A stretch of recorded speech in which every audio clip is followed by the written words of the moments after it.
गलीतियों की किताब उसका 5 अध्याय उसका पहला वचन, stand fast in liberty.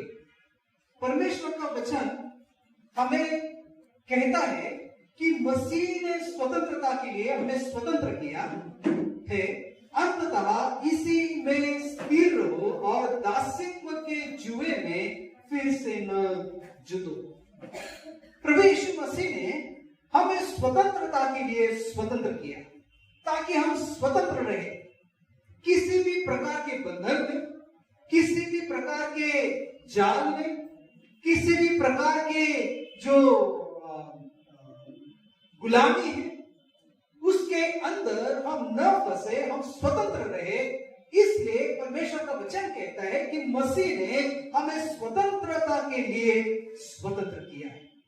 Hallelujah. और जब इस वचन के बारे में कुछ दिन पहले मैं सोच रहा था, एक्चुअली पिछले संडे का ही मेरा ये मैसेज था, मैं प्रिपेयर किया था, लेकिन पिछले संडे थोड़ा मेरी तबीयत ठीक नहीं थी, इसलिए मैंने वचन को नहीं सुनाया। लेकिन उससे पहले ही मैंने, प्रभु ने मुझे मेरे दिल में इस वचन को दिया था। कुछ दिन तक मैं सोच रहा था कि कौन सी ऐसी बातें हैं जो मनुष्य को बंधनों में डालती है। और आज हम लोग उस बंधन के बारे में थोड़ा समझने की कोशिश करेंगे कि ऐसे कौन से बंधन हैं जो मनुष्य को बंधन में डालते हैं, जो मनुष्य से उसके ऊपर वो उसको गुलामी करनी पड़ती है। और ऐसे कौन से बंधन है, अगर हम उन बंधनों को समझ में, उन बंधनों को हम जान जाएंगे तो कम से कम हम लोग थोड़े से सावधान रहेंगे ताकि फिर से उन बंधनों के अधीन हम न जाएं। हम जानते हैं कि प्रभु यीशु मसीह इस वचन में ये कहता है, हम इस्राएलियों के बारे में जानते हैं कि परमेश्वर ने उनको गुलामी से बाहर निकाला। फिरौन की गुलामी वो कर रहे थे 430 साल तक। इस्राएल लोग मिस्र की गुलामी में थे, उस बंधन में थे। और आप लोग अच्छी रीति से जानते हो कि गुलामी का अर्थ क्या होता है, दास होने का अर्थ क्या होता है। गुलाम जो होता है उसको अपने शरीर के ऊपर कोई अधिकार नहीं रहेगा। अभी हम लोग गुलामी के बारे में ज्यादा अच्छी रीति से नहीं जानते, क्योंकि हमको सिर्फ नौकरी मालूम है। गुलामी मतलब नौकरी हम समझते या काम हम समझते, लेकिन पहले के जमाने में गुलामी होती थी और लोगों के घर में गुलाम होते थे। और वो गुलाम लोगों को वो बाजार से खरीद कर लाते थे, है ना। गुलामों का भी बाजार उस समय होता था और वहां से वो लोगों को खरीदी करते थे, खरीद कर लाते थे। अच्छे जवान तगड़ा अगर व्यक्ति होता था तो उसको अच्छी बोली मिलती थी, उसको अच्छा पैसा उसके बदले में मिलता था और उन व्यक्तियों को वो गुलाम करके अपने घर में लाते थे। लड़कियां भी होती थी, उनको भी गुलाम होने के लिए बेचा जाता था और खरीदा भी जाता था। अभी याद रखना, उस समय की जो गुलामी होती थी वो काफी दर्दनाक और काफी कठिन होती थी। गुलाम को खुद के शरीर के ऊपर, खुद के विचार के ऊपर किसी भी प्रकार का अधिकार नहीं होता। अगर मालिक ने कहा रात को 12 बजे आकर मेरे पैर दबाओ, तो उनको करना पड़ता था। अगर मालिक बाहर से काम से अगर आ गया है तो उसको पहला खाना परोसना, उसकी जो सेवा है वो करना, और उसका जब सब कुछ हो जाएगा और जब उसको ऐसा लगेगा कि अभी गुलाम ने जाके खाना खाना चाहिए, उसको जाना चाहिए, तो फिर अगर जब इजाजत मिलती थी तो ही वो जाकर खुद के लिए खाना बना सकता था, खा सकता था। या फिर अगर उसको इजाजत नहीं मिली तो वो फिर वैसा ही भूखा उसको रहना पड़ता। उसको किसी भी प्रकार की स्वतंत्रता नहीं थी खुद के बारे में सोचने की, विचार करने की,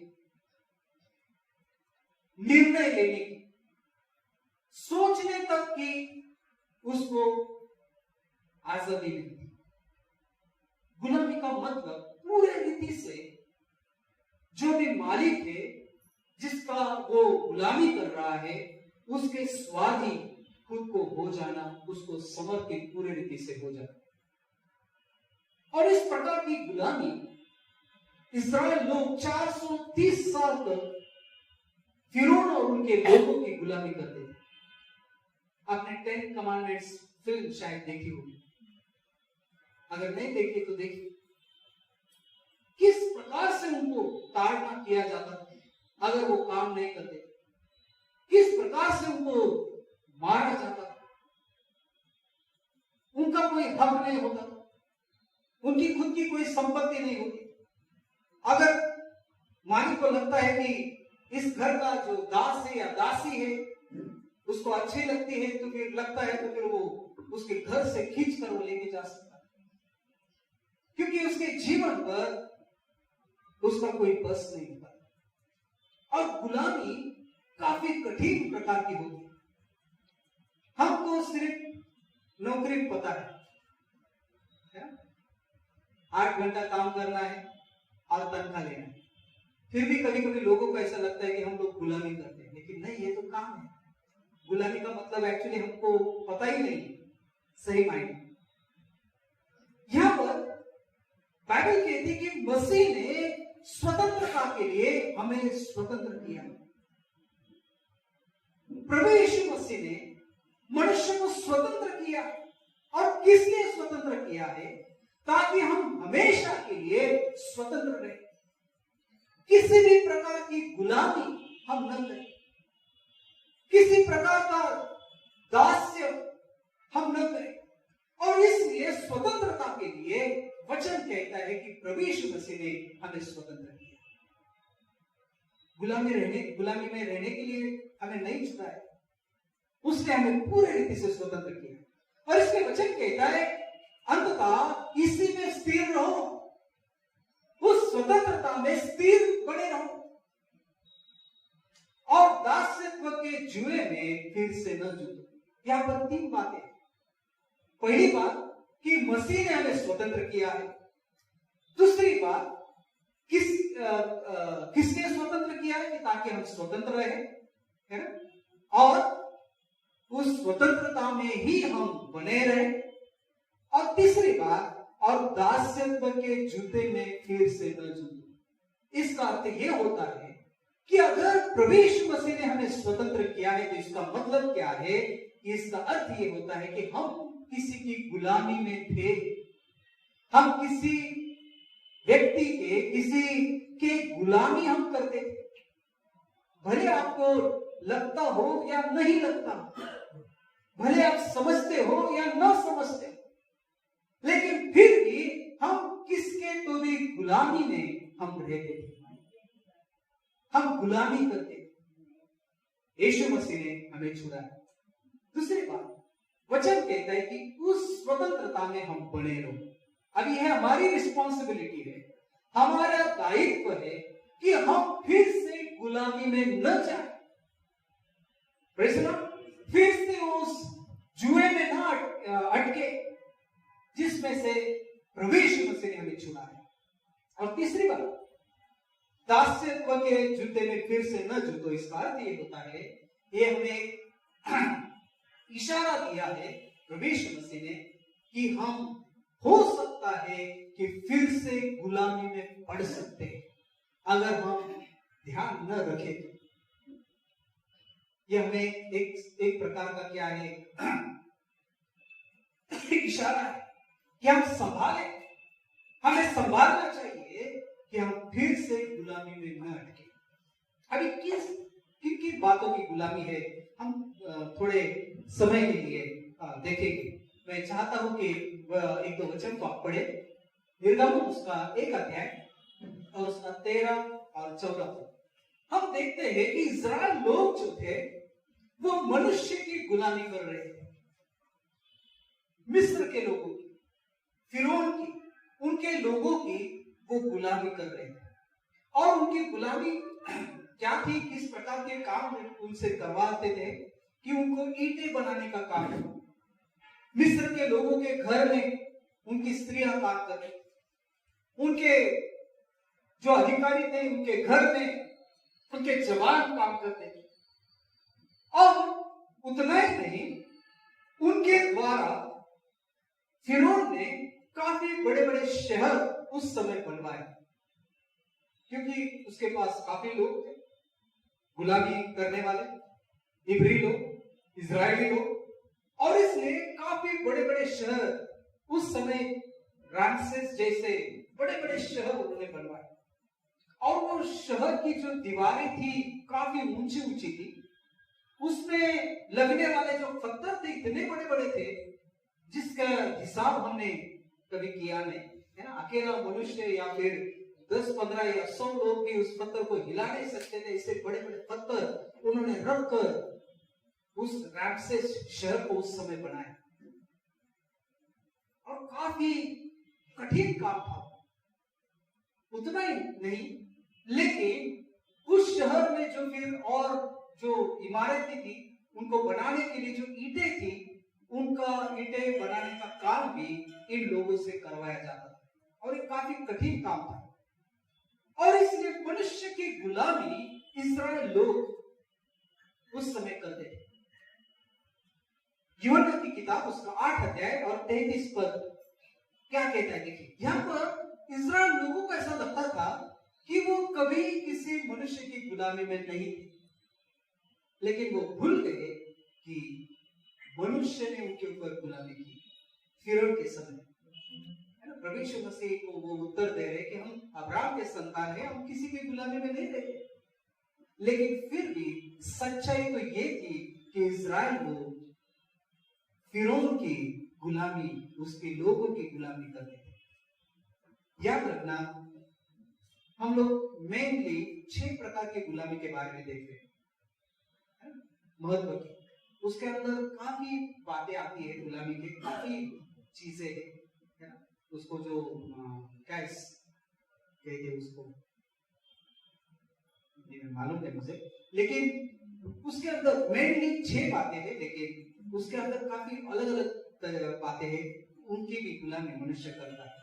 मनुष्य की गुलामी पहले बात है ना, मनुष्य का भय है। वचन कहता है कि जो मनुष्य आपको सिर्फ जान से मरवा सकता है उसका भय मत मान, लेकिन जो मनुष्य को आपको सिर्फ जान से मारते उसको नहीं, लेकिन जो मनुष्य को, शरीर को और आत्मा को भी मारकर उसमें उसको नरक में डालने के लिए सामर्थ्यशाली उस परमेश्वर का भय मान। तो याद रखना कि मनुष्य की गुलामी मनुष्य करता है, फिर उसका भय मानता है, डरता है। मनुष्य को डर भी एक गुलामी है, बराबर है। मनुष्य का डर है, जैसा सिस्टर ने भी गवाही दी अभी कि मनुष्य को डर लगता है, चोरों से डर है, और फिर दुष्ट लोगों से डर है, शत्रु का डर है, अलग अलग प्रकार के। इसलिए मैं कहा कि अगर आदमी के बारे में बताया गया तो उसके अंदर काफी चीजें, अलग अलग प्रकार का डर है। और इसलिए ये जो गुलामी है, परमेश्वर कहता है कि आप पहले गुलामी में थे, लेकिन मैंने आपको गुलामी से छुटकारा दिया ताकि आप फिर से इसलिए कि आप स्वतंत्र रहे और फिर से उस गुलामी के जो दास्यत्व है उसके जुए में न जुए, उसमें वापस आप न रहे। इसका अर्थ ये नहीं कि आपका बॉस अगर कुछ काम बोलता है तो उसको बोलेगा मैं तेरे बंधन में नहीं हूं, ऐसा मत करो। आप पैसा लेते हो तो उनका सुनना आपका काम है। मेरा मतलब कहने का ये नहीं, लेकिन मैं ये कहना चाहता हूं कि आप किसी के गुलामी में नहीं। गुलामी करना और नौकरी करना उसमें फर्क है, अंतर है। Praise the Lord, hallelujah. दूसरी बात, मनुष्य शैतान की गुलामी में था। वचन कहता है रोमियो की किताब उसका 8 अध्याय 20 से 21 पद। आप जानते हो कि जिस समय परमेश्वर ने मनुष्य को बनाया, आदम और हवा को बनाया, एक्चुअली वो स्वतंत्र थे। उनको किसी भी प्रकार की गुलामी उनके ऊपर नहीं। वो जहां चाहे वहां जा सकते थे, जैसा जीवन जीना चाहे वो जी सकते थे, सिर्फ परमेश्वर की आज्ञा को मानकर। एक ही आज्ञा थी कि बगीचे के सारे पेड़ों का फल वो खा सकते हैं, सिर्फ एक पेड़ जो है, जो जीव ज्ञान, भले और बुरे का ज्ञान देने वाला पेड़ है, उसका न छुए, उसका फल न खाए, ये परमेश्वर की आज्ञा है, ताकि सब कुछ कर सके। और वो गुलामी नहीं, वो स्वतंत्रता थी, चॉइस भी थी उनको, उस पेड़ को हाथ लगाए न लगाए। परमेश्वर ने उसके इर्द गिर्द ना तो कोई बाड़ा किया था, है ना, ना तो कुंपण को डाला था, ना तो तलवार रखी थी, वो बाद में रखी, है ना। तब तक सारा सब कुछ उनके सामने फ्री था, खुला था, वो जो चाहे वो कर सकते थे, स्वतंत्रता थी। लेकिन समस्या ये हो गई, उन्होंने परमेश्वर की आज्ञा को तोड़ा। आज्ञा को तोड़ने की वजह से पाप ने वहां पर उनके अंदर प्रवेश किया, और जैसे ही पाप उनके अंदर प्रवेश हुआ, उन्होंने अपने सारे अधिकारों को खो दिया जो परमेश्वर ने उनको दिए थे। हेलो, जीवन का अधिकार खो दिए, परमेश्वर के जो सारे आशीष थे उन्होंने खो दिए। जीवन का अधिकार मतलब पता है, उस समय अगर उन्होंने पाप नहीं किया होता तो मृत्यु कभी भी उनके जीवन में नहीं आती, वो हमेशा जिंदा रहते। हालेलुया। शारीरिक मृत्यु नहीं आती, आत्मिक तो नहीं आती, आती ही नहीं, लेकिन शारीरिक मृत्यु भी नहीं आती। लेकिन जिस दिन उन्होंने पाप किया, शारीरिक मृत्यु आई, आत्मिक मृत्यु भी आई उसी समय, है ना, क्योंकि परमेश्वर ने ऑलरेडी कहा था कि जिस दिन आप उस फल को खाओगे उस दिन आप जरूर मरोगे। वो शारीरिक दृष्टि से तो मरे नहीं, लेकिन कौन सी मौत आ गई, परमेश्वर का जो कैरेक्टर है, स्वभाव है, उनके अंदर से निकल गया, और वो है मृत्यु। एक प्रकार मृत्यु के, आज मुझे एक व्यक्ति ने फोन किया और उसने पूछा कि पास्टर, एक सवाल है कि आत्मिक मृत्यु इसका अर्थ क्या है, आत्मा मरती है क्या? अभी अलग अलग प्रकार की मृत्यु है, आप जानते हो। पहली बात, पहला मृत्यु है जो शारीरिक मृत्यु, जो हर मनुष्य को आता है, क्योंकि पाप की वजह से ये शरीर नश्वर हो चुका है, इसलिए शारीरिक मृत्यु है। दूसरा मृत्यु क्या है कि परमेश्वर ने हमें उसके अनुसार बनाया है, उसके इमेज में बनाया, लेकिन जिस दिन मनुष्य ने पाप किया, परमेश्वर का जो इमेज है, स्वभाव है, मनुष्य के अंदर से निकल गया, है ना। यानी कि परमेश्वर का स्वभाव जो है मनुष्य के अंदर को उसको छोड़कर या उससे निकल गया, इसलिए वो एक प्रकार की मृत्यु है। जैसा आदम को परमेश्वर ने कहा था, जिस दिन उस फल को खाओगे उसी दिन आप मरोगे, लेकिन हम देखते हैं उसके बाद वो काफी साल जिंदा रहे, है ना, बराबर है। उनको फिर बच्चे हुए और बाद में 900 कितने साल जिंदा रहने के बाद फिर वो मर गए। तो याद रखना कि एक परमेश्वर का जो स्वभाव है, कैरेक्टर है, वो उनके अंदर से निकल गया, उसको भी मृत्यु कहा है। फिर संत पौलुस कहता है कि मैं रोज रोज मरता हूं। अभी वो एक मृत्यु, इसका अर्थ क्या है, पाप को मरना, पाप के लिए मरना, मर जाना, है ना। जिस दिन हम बपतिस्मा लेते हैं, क्या होता है, हम प्रभु यीशु मसीह के साथ शरीर के ऊपर मारे जाते हैं, और बपतिस्मा के द्वारा हम ये दर्शाते हैं कि हमारा पुराना जीवन जो पाप में देह है, वो क्या हुआ है, प्रभु यीशु मसीह के साथ वहां पर गाड़ा गया, है। तो पाप के लिए मरना ये तीसरा प्रकार का मृत्यु है। सही बात है, समझ में आया। फिर और एक मृत्यु है, वो कौन सा मृत्यु है, आत्मिक मृत्यु, है। और वो आत्मिक मृत्यु किस प्रकार का है कि पूरे रीति से परमेश्वर से हम दूर हो जाए। और एक और है इटर्नल डेथ, अनंतकालिक मृत्यु। और वो अनंतकालिक मृत्यु का अर्थ ये है, जैसा अनंतकालिक जीवन है तो अनंतकालिक मृत्यु भी है। और अनंतकालिक मृत्यु का अर्थ ये होता है कि हमेशा हमेशा के लिए परमेश्वर के उपस्थिति से दूर हो जाए, नरक में जाए। और बाइबल कहती है कि नरक में क्या है, वो मृत्यु, वहां पर इतनी तकलीफ है, पीड़ाएं है, कीड़े यहाँ से निकले, घुसेंगे, इधर से निकलेंगे, आंख से निकलेंगे, मुंह से निकलेंगे, इतनी पीड़ा। लेकिन वहां पर आत्मा मरेगा नहीं, सिर्फ दुख और पीड़ा को उसको सहना पड़ेगा अनंत काल तक। वो तो है, लेकिन एक्चुअली इटर्नल डेथ का अर्थ क्या है, अनंतकालिक मृत्यु का अर्थ क्या है, कि जो परमेश्वर है उससे हमेशा के लिए दूर हो जाए। यीशु मसीह एक जगह पर कहता है कि मार्ग, सत्य और जीवन मैं ही हूं, मेरे बगैर कोई भी पिता के पास नहीं पहुंचता। जीवन का अर्थ क्या होता है? अगर यीशु में है तो हम जीवित है, जीवंत है, जीवन हमारे में है। अगर कभी यीशु मसीह से हम दूर होते हैं या परमेश्वर से दूर होते हैं तो अनंत काल के लिए दूर होना, यानी कि अनंत काल की मृत्यु को पाना है।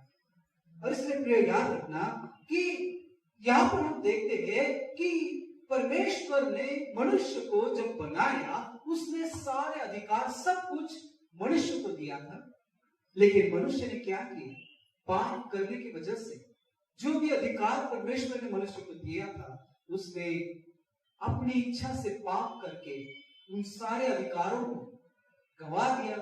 एक प्रकार से उसने वो शैतान को सौंप दिया। और इसलिए वचन कहता है कि सारी सृष्टि भी बड़ी आशा भरी दृष्टि से परमेश्वर के पुत्रों के प्रकट होने की बाट जो रही है, क्योंकि सृष्टि अपनी इच्छा से नहीं पर अधीन करने वाले की ओर से व्यर्थता के अधीन इस आशा से की गई। सृष्टि को मनुष्य ने शैतान को सौंप दिया।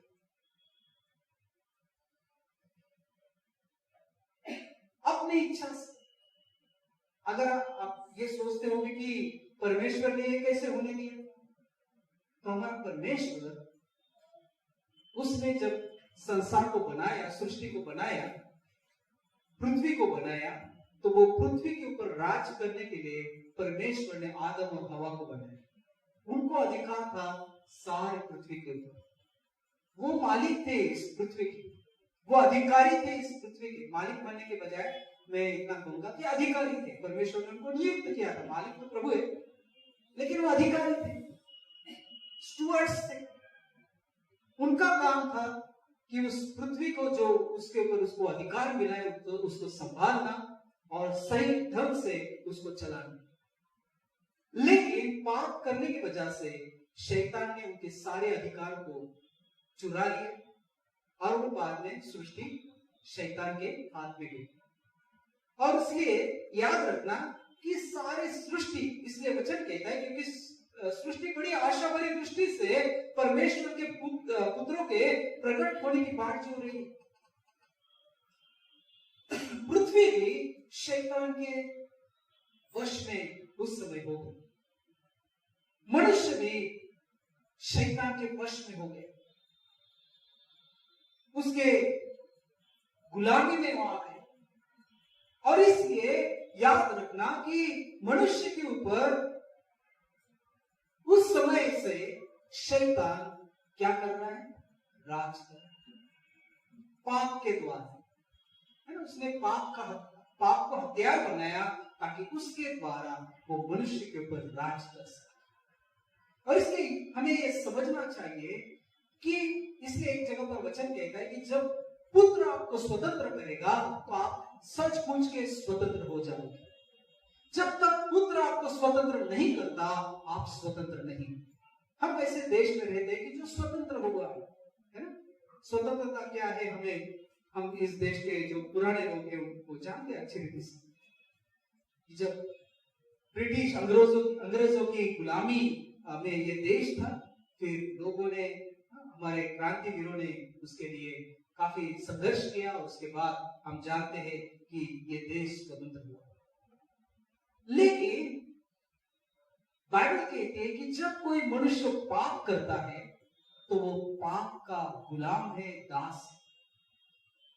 अब पाप कहां से आता है? किसकी वजह से आता है?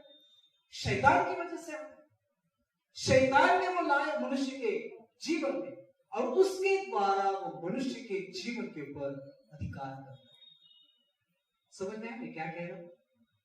Hallelujah, praise the Lord. और फिर वो गुलामी मनुष्य जिंदगी में करता है। हम लोगों ने कुछ साल पहले एक छोटा सा स्किट किया था, उसमें बताने की कोशिश किया था कि किस प्रकार से शैतान मनुष्य के जीवन को गुलामी में बांधता है। और उस छोटी सी स्टोरी को मैं बताना चाहूंगा। एक लड़का था, और लड़का उसके एक बहन थी बड़ी, और अपने माता पिता के साथ वो रहते थे। अभी आप जानते हो कि अगर लड़का घर में है तो लड़के के ज्यादा प्यार होता है लड़कियों से, कुछ कुछ घरों में, और गोश्त का दिया, बहुत सारा कुछ, इसलिए फिर लड़की से ज्यादा कुछ परिवार में लड़कों को ज्यादा प्यार मिलता है। और ये छोटा था, और इसलिए वो अपनी बहन से और अपने प्यारा था परिवार में, इसलिए सब उसका प्यार करते थे और उसको जो भी लगता है उसको देते थे। और उसकी बहन भी उसकी सेवा करती थी। वो घर में बैठे बैठे, ए दीदी पानी देना, ये करना, मुझे खाना देना, और ये काफी लाड प्यार में बड़ा हुआ ये लड़का था।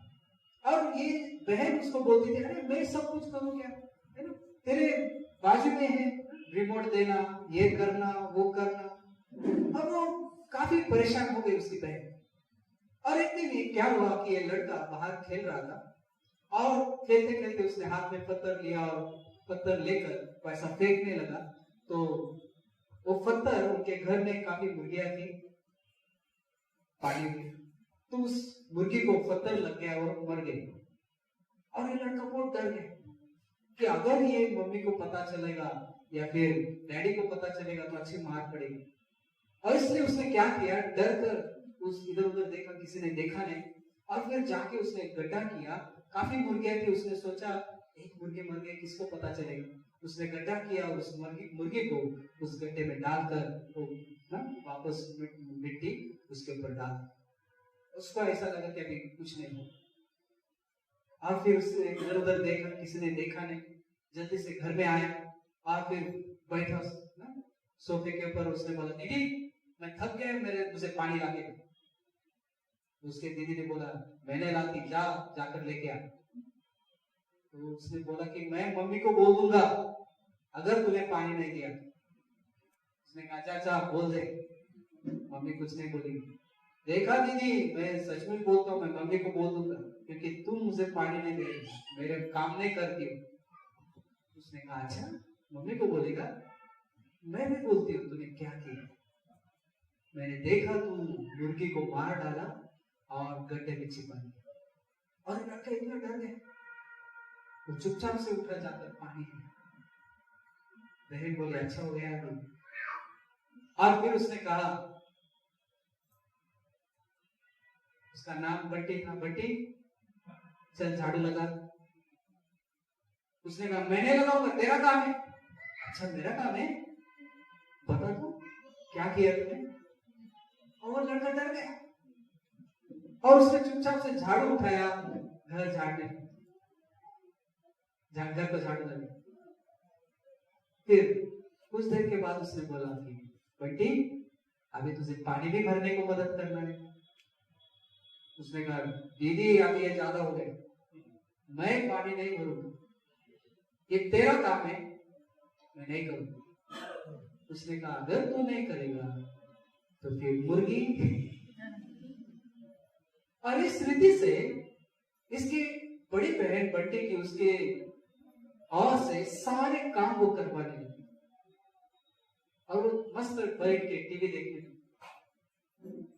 और एक बट्टी परेशान हो गया। इसने सोचा, अरे बाप रे, एक मुर्गी क्या मर गई, मेरे से इतना बड़ा गुनाह हो गया कि अभी मुझे सारे काम खुद करने पड़ रहे हैं, और दीदी मुझे गुलामों की तरह मेरे से काम करवा रही। कुछ दिन हुए, अभी बंटी को परेशान हो गया। उसने सोचा कि अगर ऐसा चलता रहा तो मेरा जीना हराम हो जाएगा। फिर उसने एक दिन सोचा कि जो भी हो जाए मैं क्या करूंगा, जाकर माँ को सच्ची सच्ची जो भी हुआ है बता दूंगा। और उसने निर्णय किया। और एक दिन जब माँ घर पर आई काम से, उसने बताया, मम्मी मैं आपको कुछ बताना चाहूंगा। क्या हो गया? और वो रोने लगा। और मम्मी ने उसको नजदीक लिया, उससे पूछा, बोल क्या हो गया? तो उसने कहा कि मम्मी ऐसा ऐसा हुआ, मेरी गलती नहीं थी, लेकिन गलती से एक पत्थर मेरी तरफ से उस मुर्गे पर लगा, मैं वो मर गई और मैं चुपचाप से उसको गाड़ दिया। मैंने आपको बताया नहीं, मुझे माफ कर दो। माँ ने उसको नजदीक लिया और उसने कहा कि अच्छा हुआ तू सच बताया, ठीक है कोई बात नहीं, मैंने तुझे माफ कर दिया। और इसका मन का बहुत बड़ा बोझ हल्का हो। और फिर वो बड़े आनंद से गीत गाने लगा, नाचने लगा। थोड़ी देर के बाद उसकी बड़ी बहन वहां पर थी। उसने बोला, जा बंटी मेरे लिए पानी लेके आ। उसने बोला, मम्मी मैं दीदी मैं नहीं लाऊंगा, तुझे लेना। उसने कहा, बंटी देख मुर्गी बताऊंगी मैं मम्मी को मुर्गी। और फिर बंटी बोला, जा जा अभी मैं नहीं डरता तुझसे, तुझे जिसको बोलना है बोल दे, क्योंकि ऑलरेडी मैंने मम्मी को सब कुछ कहानी बता दिया और उसने मुझे माफ किया।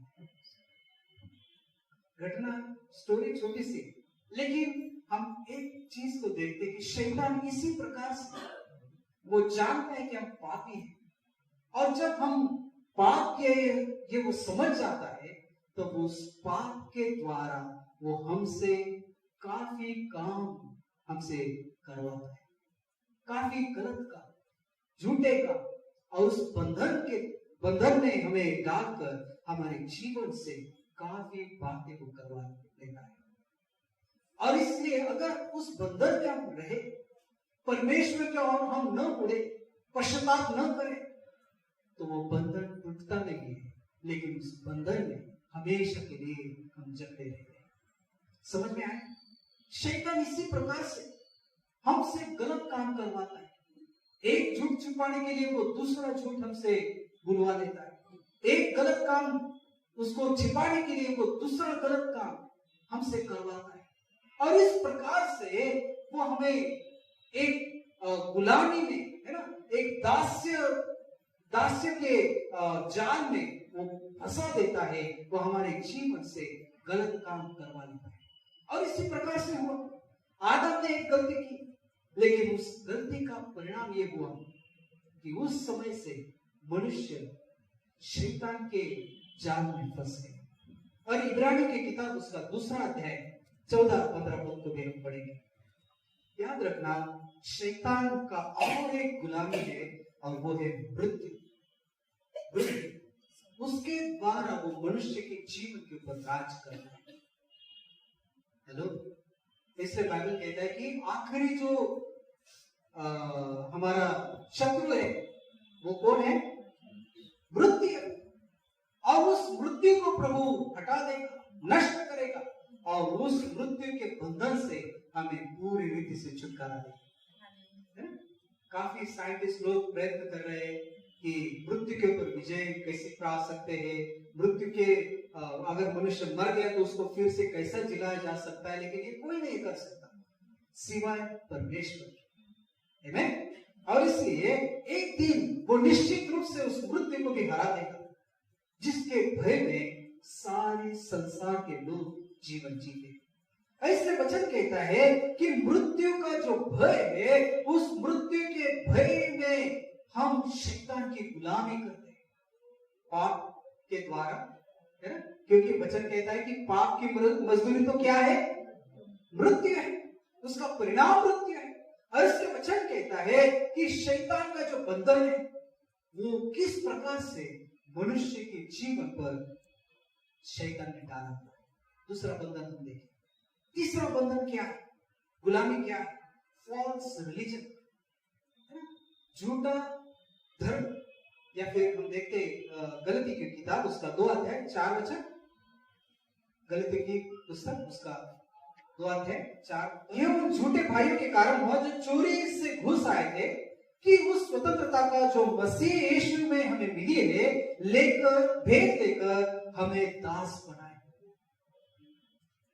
जिस सुसमाचार के द्वारा वचन कहता है कि हमें स्वतंत्रता प्रभु यीशु मसीह ने दी, उस स्वतंत्रता को हमसे छुड़ाने के लिए या हमको फिर से दास बनाने के लिए ना क्या हुआ कि भेद लेकर कोई लोग वहां पर आए, घुस गए, ताकि मसीह की स्वतंत्रता हमसे छीन। किस प्रकार से छीन ले? गलत शिक्षाओं के द्वारा। ये जो कुछ भाई लोग वहां पर थे, उसको भाई कैसे बोलेंगे हम नहीं जानते, क्योंकि वो लोग जो मसीह लोग थे उनके अंदर घुस गए और उनको गलत शिक्षा वो देने लगे। अरे ये नियम आपको फिर से वापस पालन करने की जरूरत है, आपको सब्बात का पालन करना है फिर से, है ना? सब्बात के दिन इसको हाथ नहीं लगाना, ये काम नहीं करना, बोझ नहीं उठाना, ये नहीं उठाना। एक्चुअली प्रभु यीशु मसीह वचन कहता है कि यीशु मसीह ने भी जब वो इस दुनिया में थे, शब्बत के दिन उन्होंने लोगों को चंगा किया और शास्त्रीय फरीसी लोग उनके विरुद्ध हो गए। उन्होंने कहा जो काम तुझे सब्बात के दिन नहीं करना चाहिए तो क्यों करता है, लोगों को चंगाई का काम क्यों करता है? और उनके विरुद्ध फिर प्रभु यीशु मसीह के विरुद्ध वो उठ खड़े हुए, क्योंकि वो सब्बात को तोड़ता है, ये कारण बताता है। हम जानते कि जब प्रभु यीशु मसीह स्वर्ग में चले गए और जब चेले लोग वहां पर थे, उन्होंने सुसमाचार को प्रचार किया, काफी लोग विश्वास में आए, मंडली में आने लगे, कलीसिया में आने लगे, विश्वास में बढ़ने लगे। और उसमें कुछ लोग फिर से घुस गए जो पुराने विचार वाले थे, नियमों के अधीन चलने वाले थे, और उन्होंने आकर जो नए विश्वासी थे उनको फिर से पुराने जो नियम है वो पालने के लिए, उसका अनुकरण करने के लिए वो उनको सिखाने लगे कि आपको मूसा का नियम शास्त्र जो है उसको पालन करना जरूरी है, आपको सब्बात पवित्र रीति से मनाने की जरूरी है, आपको सुनता करने की जरूरी है, आपको ये करने की जरूरी है, आपको ये नियम फॉलो करने की जरूरी है, आपको ये करने की। इसके द्वारा ही हम धर्मी बन सकते हैं, हम स्वर्ग में जा सकते हैं, इसके द्वारा ही हम पवित्र जीवन जी सकते हैं। और इस प्रकार से काफी बातें जो एक्चुअली जिसके बंधन से प्रभु यीशु मसीह ने लोगों को छुड़ाया था, वचन कहता है विधि का जो दस्तावेज यानी कि पुराना नियम शास्त्र जो हमें पालन करने के लिए उसको पालन करना हमारे लिए मुश्किल था, प्रभु यीशु मसीह ने शरीर के ऊपर उसको पूर्ण किया और उसने कहा कि अभी पूर्ण हुआ है, इस बंधन से आप छूट गए। वो फिर से लोगों के ऊपर लाने की चेष्टा ये शास्त्रीय और फरीसी लोग करने, यानी कि झूठा धर्म का ना क्या कहते हैं, धर्म के काम, इनको ये करना है, आपको ये करना है, वो करना है, तो ही आप पवित्र हो सकते हैं, ऐसा हो सकते हैं। और फिर से उनको बंधन में डालने की कोशिश वो करने लगे। कभी कभी शैतान हमें इसी प्रकार से झूठे शिक्षा के द्वारा फंसाने की कोशिश करता है। काफी लोग आज भी, काफी मसीह लोग आज भी इस बंधन में, वो सोचते हैं कि हमें ये करना जरूरी है, ये करना जरूरी है, ये करना जरूरी है, अगर ये नहीं करोगे तो हम स्वर्ग में नहीं जाएंगे। काफी लोग ऐसे मानते। प्रिय प्रभु यीशु मसीह ने इन सारे नियम शास्त्र से हमें छुटकारा दिया।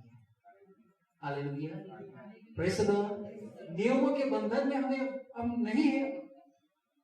वचन कहता है कि जो एक नियम पालन करने की चेष्टा करता है उसके लिए फिर सारा नियम शास्त्र पालन करना जरूरी है। अगर कोई एक नियम को पालन करने का सिखाता है तो फिर उसको पूरा नियम शास्त्र पालन करना जरूरी है। वो बंधन कर रखे थे, लेकिन प्रभु यीशु मसीह ने हमें स्वतंत्र किया। हालेलुया। लेकिन कुछ लोग खुद ब खुद उस नियम के अधीन होना चाहते, नियम शास्त्र के अधीन चलना चाहते। आज भी काफी जगह पर इस प्रकार की शिक्षाएं दी जाती है। अब फिर से उस नियमों के अंदर फंसाने की, उस जो क्या कहते हैं उसको, जुआ है, उसके अधीन लाने की चेष्टा काफी लोग करते हैं। और इसका महत्व का कारण ये है कि अज्ञानता का भी बंधन है। आप जानते हो, अज्ञान समझ में नहीं आता। पुराने नियमों का, जो नियम शास्त्र के काफी नियम लोग बोलते हैं, ये आपको पालन करना जरूरी है, ये पालन करना जरूरी है, वो पालन करना जरूरी है। और अज्ञानता मनुष्य को फिर से बंधन में डालता है। झूठा धर्म, अज्ञानता, उसका और एक भाग। इसलिए प्रियो, परमेश्वर के वचन को सही रीति से समझने की जरूरत है। अगर आप नहीं समझोगे तो उसके अंदर फंस जाओगे, और फिर ये बोलेगा, वो सिखाएगा, वो सिखाएगा, वो सिखाएगा, और आप कंफ्यूज हो जाओगे किसकी हम सुने। और इसलिए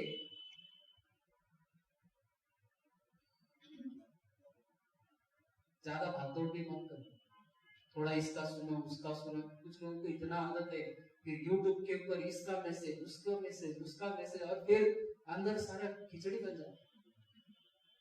एक ही फॉलो करो, एक ही चर्च, एक ही कुछ तो सही इसमें, नहीं तो इतना कंफ्यूज हो जाओगे तो कौन क्या सिखाता है क्या नहीं, आप कभी पढ़ोगे, समझ में नहीं आएगा, किधर भटक रहे। इसलिए सही रास्ता चुनो, प्रभु से मांगो, सही रास्ता चुनो, और सही जगह जाकर सही रीति से प्रभु में बढ़ने की कोशिश करो। नहीं तो फिर इतने बंधन अपने आप पर आप डलवाओगे, उसकी कोई सीमा नहीं। हेलो, जब आप पढ़ाई करते हो तो स्कूल में ऐसा नहीं करते कि एक महीना ये स्कूल ज्वाइन करते, दूसरा महीना दूसरा स्कूल ज्वाइन करते, क्या हो जाएगा आपका? प्रॉब्लम है, शिक्षा कभी ठीक रीति से होगी नहीं। और इसलिए याद रखना कि एक जगह पर रहकर सीखना जरूरी है। काफी इधर उधर से सीखोगे ना, कंफ्यूज हो जाओगे। कुछ लोग मुझे पूछते हैं, इसने ऐसा सीखा, मैं बोला यार क्या ऐसा करते हैं? बाइबल सिर्फ है, ये प्योरली वचन है। Hallelujah, praise the Lord. इसको कहते हैं निरदूत,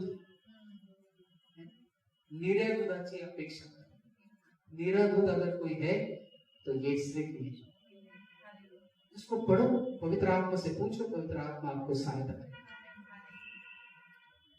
ज्यादा इधर उधर से मैसेजेस ये करोगे ना तो कंफ्यूज हो जाओगे इतने, क्योंकि आजकल ये आखिरी के समय है, इतने लोग उठेंगे और कोई भी कुछ भी नया निकलता है, क्योंकि उसको फेमस होना, उसको नाम कमाना, उसको अपने पीछे लोगों को लेके जाना, इसलिए कुछ भी निकलता है और फिर एक कुछ अलग बना देता है।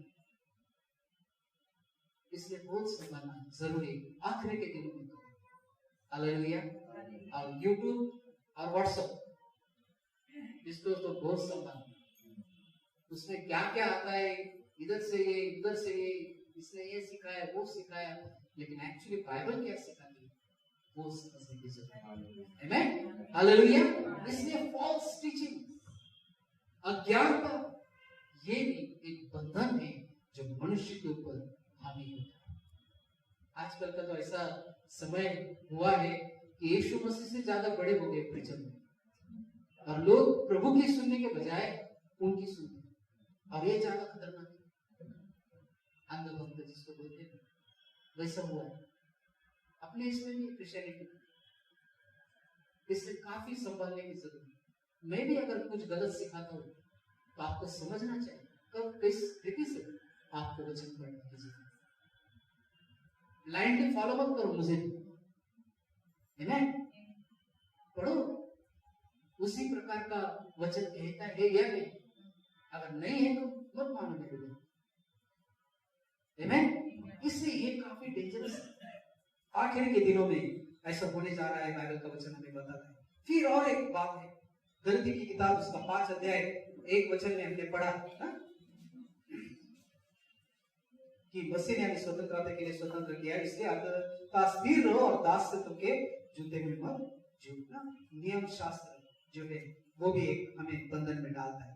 फिर और 4 अध्याय गलती की किताब उसका 3 वचन, वैसे हम भी जब बालक थे तो संसार की आदि शिक्षा के वश में वश में होकर दास बने हुए थे। दास बना, बहुत सारी बातें दुनियादारी की। अभी इतना उसको अगर ज्यादा एक्सप्लेन करने लगो तो काफी समय बीत जाएगा, लेकिन सिर्फ इतना समझो कि काफी दुनिया की चीजें जो आपको बंधन में डालती, रीति रिवाज है, और फिर हमारे पुराने ना जो भी क्या बोलते हैं, वाड वडिलांकडून आलेले जे संप्रदाय है, रीति रिवाज, संप्रदाय, आणखी बऱ्याचशा गोष्टी, और ये सब बातें हमको बंधन में डालती है। प्रभु यीशु मसीह जब मर गए थे और फिर चेले भी, उसके कुछ स्त्रियां भी कब्र के ऊपर गई और वो ढूंढने लगी कहां पर रखा है प्रभु। स्वर्गदूत वहां पर प्रकट हुए, उन्होंने क्या कहा, जीवितों को मरे हुए में क्यों ढूंढ रहे हो? यीशु मसीह ने ऑलरेडी कहा था, मार्ग जो कोई मुझ पर विश्वास करता है वो मर भी गया तो जीवित है। अगर आप प्रभु के ऊपर विश्वास करने वाले तो मृत्यु का अनुभव ही नहीं, तो क्यों जा रहे हैं वहां पर ढूंढने के? काफी बताई गई बच्चे, हमें समझने की जरूरत है। जो लोग प्रभु के पास है उनके लिए ना तो दुख मनाने की जरूरत है, उनके याद में कुछ खाना बांटो, ये करो, कोई जरूरत नहीं। अगर देना है तो गरीबों को दो, आप खाओ, खुश रहो। वो गए वो प्रभु के पास, उनको ना तो भूख ना प्यास किसी के भी याद है वहां, वो सुखी, आप हमसे भी ज्यादा सुखी, आनंदित है। हालेलुया। ये सारी बातें मत कीजिए, ये गलत है, ये दुनियादारी की चीजें, ये भी बंधन है हमारे जीवन के, इनसे छूटने की जरूरत है। हमें वचन समझने की जरूरत है तो भी हम इसमें से छूटे। और आखिरी का वचन 2 पत्रस उसका 2 अध्याय 19 और 20, जिस किसी चीज से, जिस किसी बात से आप हार जाते हो, आप उसके दास बन जाते हो।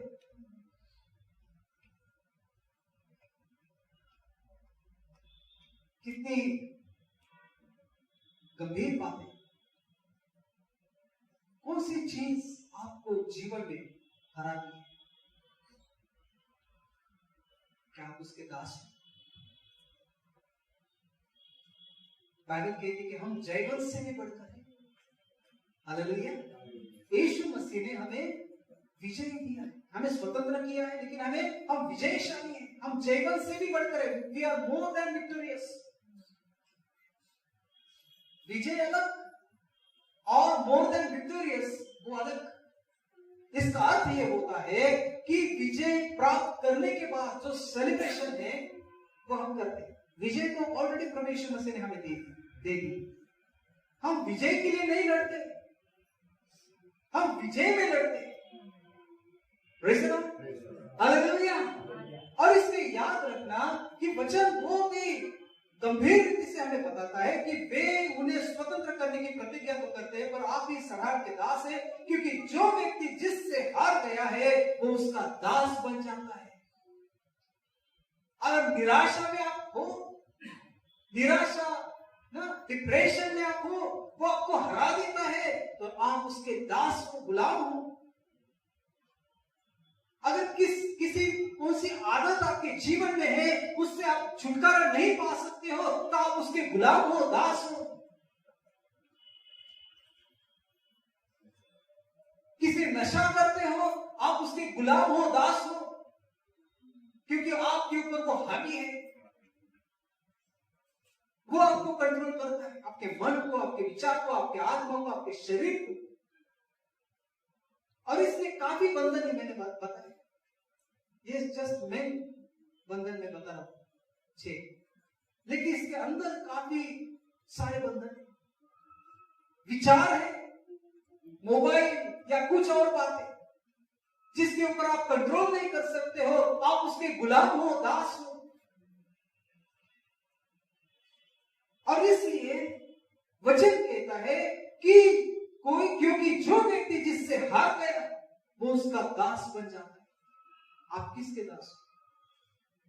20 पद, जब वे प्रभु और उद्धारकर्ता यीशु मसीह की पहचान के द्वारा संसार के नाना प्रकार की अशुद्धता से बच निकले और फिर उनमें फंस कर हार गए, तो उनकी पिछली दशा पहली से भी बुरी हो गई है।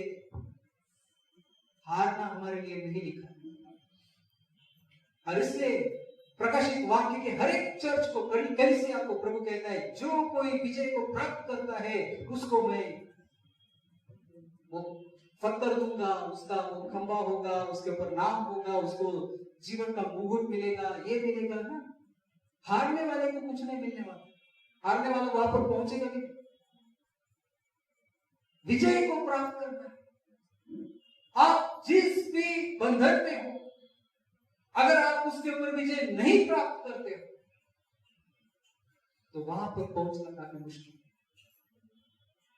हेलो, आपको विजय प्राप्त करना ही है, आपको लड़ाई करनी ही है, और आप अकेले नहीं है उसके लिए, पवित्र आत्मा आपको साथ देगा।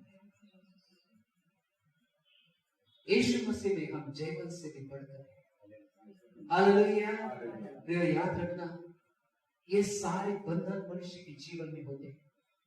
कभी कभी अलग प्रकार के विचार, जैसा रेणु ने भी थोड़ी देर पहले कहा, डर हमारे मन में शैतान डालता है, डर की आत्मा डालता है, मृत्यु का डर, बीमारी का डर। प्रियो, याद रखना, प्रभु चाहता है हम उसके ऊपर जयवंत हो जाए। शैतान को बोलो, शैतान मैं ऑलरेडी स्वतंत्र किया था। वचन कहता है, प्रभु यीशु मसीह का क्या कहता है, प्रभु ने क्या किया है हमें? वचन कहता है कि मसीह ने स्वतंत्रता के लिए हमें स्वतंत्र किया, ताकि हम स्वतंत्र रहे, हमें किसी भी बंधन में न रहे, किसी भी मनुष्य के डर के बंधन में न जिए, किसी भी शैतान के डर के बंधन में न जिए, मृत्यु के बंधन में न जिए, है ना, अशुद्ध आत्मा के बंधन में न जिए, कोई भी किसी भी प्रकार का बंधन हो, हम उसके बंदी न रहे, ये प्रभु चाहता है। इसलिए वचन कहते हैं, मसीह ने स्वतंत्रता के लिए हमें स्वतंत्र किया है, अंततः इसी में स्थिर रहो और दासत्व के जुए में फिर से न जूझो। फिर से वो दास आप मत बनो से, क्योंकि प्रभु ने आपको छुटकारा दिया, आप स्वतंत्र किए। Hallelujah, praise the Lord, hallelujah. आप स्वतंत्र इन सारे बंधनों से, और इसलिए प्रभु यीशु मसीह सिर्फ हमारे पापों के लिए नहीं मरा, उसने हमारे लिए अपनी जान दी ताकि हम स्वतंत्र जीवन जिए, स्वतंत्र रहे, किसी भी प्रकार का चीज, किसी भी प्रकार का पाप, किसी भी प्रकार का बंधन हमारे जीवन में न रहे, ये प्रभु चाहता है। हालेलुया। और हम पूरे रीति से स्वतंत्रता का आनंद हम ले सके। हालेलुया। सारा बोझ निकल जाए हमारे जीवन का। जिस दिन मेरा उद्धार हुआ, पहली बार मैंने प्रभु के उद्धार का अनुभव किया, मेरे जीवन से, शरीर से बहुत बड़ा बोझ मैंने महसूस किया, वो गिर गया और मैं इतना हल्का महसूस करने लगा, चाहे मानो मैं हवा में उड़ रहा। ऐसा अनुभव मैंने मेरे जीवन में देखा। मैं नहीं चाहता आप किस प्रकार के अनुभव का आपने अनुभव किया, लेकिन मैंने किया। मृत्यु, पाप, बंधन एक बहुत बड़ा बोझ है जिसको उठा के हर व्यक्ति आगे बढ़ रहा है, लेकिन प्रभु चाहता है कि हम सारे बोझ उसके शरीर के और लेकर हम आए, हम सारे बोझ को वहां पर छोड़ दें, क्योंकि प्रभु हमें सारे बोझ से छुटकारा देना चाहता है। हालेलुया। हमें स्वतंत्र करना चाहता है ताकि हम सचमुच के स्वतंत्र हो जाए और उसका आनंद हम हमारे जीवन में पाए। हालेलुया। किसी भी प्रकार का दुख हमारे जीवन में आए, प्रेम याद रखना, वो दुख हमें बांध के नहीं रह सकता, हमें वहां पर जकड़ कर नहीं रह सकता, रख सकता, क्योंकि यीशु ने हमें स्वतंत्र किया है। हालेलुया। इस दुनिया की स्वतंत्रता से वो अलग है, काफी अलग है। दुनिया की स्वतंत्रता हमें सिर्फ मनुष्य से स्वतंत्र कर सकती है, लेकिन बाकी सारे बंधनों से अगर कोई स्वतंत्र कर सकता है तो केवल प्रभु यीशु मसीह। अगर आपको सच कुछ उसका अनुभव अगर करना है तो प्रभु से कहना, प्रभु मैं विश्वास करता हूं तेरे उद्धार के काम के ऊपर जो आपने शरीर के ऊपर मेरे लिए किया है, और मैं विश्वास करता हूं उसके द्वारा मैं पूरे रीति से स्वतंत्र हूं। हालेलुया। मैं आजाद हूं। Amen. Praise the Lord. Hallelujah.